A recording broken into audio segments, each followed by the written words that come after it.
ฉลยเลิกปิดใจดีกว่า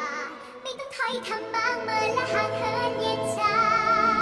ก็เป็นครั้งแรกที่รอมาเนิ่นนานที่ฉันเริ่มจะเข้าใจ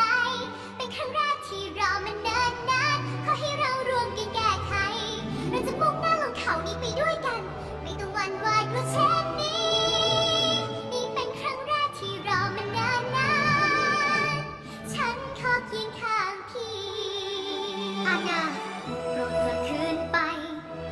เจอสิ่งดีๆชื่นชมแสงตะวันและเปิดประตูเต็มที่ใช่แต่พี่รู้ที่น้องคิดแต่ปล่อยพี่ไว้ถึงแม้ว่า